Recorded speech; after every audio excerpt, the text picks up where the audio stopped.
American flag pin is standard accessory for just about every politician and candidate in the country these days, but not Barack Obama. Presidential contender Barack Obama won't wear an American flag lapel pin. A reporter for ABC's Cedar Rapids affiliate was the first to notice.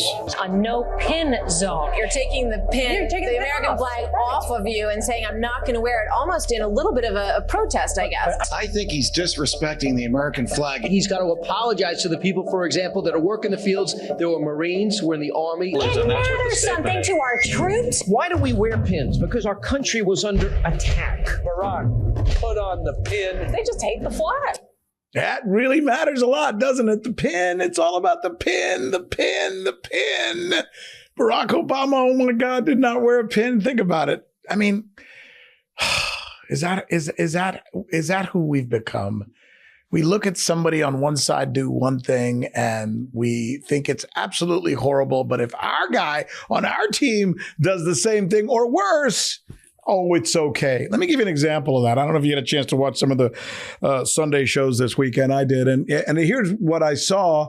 I saw Republican after Republican, the same people who were angry at Barack Obama about not wearing a pin, being asked about the fact that Donald Trump has said that he wants to chop up parts of the Constitution, get rid of parts of the Constitution. He said it. And here's the reaction. Can you support a candidate in 2024 who's for suspending the Constitution? I will support whoever the Republican nominee is. It's a remarkable statement. You'd support a candidate who's come out for suspending the Constitution?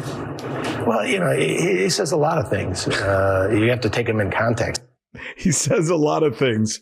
You got to take it in context. You know, one guy doesn't wear a pin and, you know, you'd think they want to take him out and torture him. The other guy says he wants to get rid of the Constitution or parts of it, to be fair, and they're okay with it. I mean, we live in these silos today that are just so ridiculous. And it seems like no one's worse than the Republicans when it comes to this kind of thing. They just don't see it. They just don't see it. I mean, that's called a lack of self-awareness. And it's really important that all of us as Americans become more self-aware of ourselves to understand how others then see us. I mean, look, there's probably been nothing more important other than the word illegals to Republicans on Fox News, et cetera, than the Constitution. We hear it all the time. It's the Constitution, the Constitution, the Constitution, the Constitution, right? Here's an example. Democrats, they're compliant lapdog stenographers in the mob and the media. They're now willing to shred the Constitution. I couldn't have imagined that we'd come to this situation where these people who are leaders of the opposing party would just tear up the Constitution. This is the ongoing pattern and practice of trying to basically shred the Constitution. The left has always looked down on America. They want to tear up the Constitution, overturn it. So the left wants to tear up the Constitution. And there we have example after example after example of people on the right saying that that's the worst thing that you can do as an American is tear up the Constitution. The former president of the United States comes out and says he wants to tear up parts of the Constitution.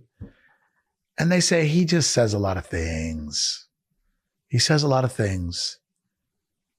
So when one guy says it, it's okay because he's on my team. But if somebody else says it, it's not okay because they're on the other team.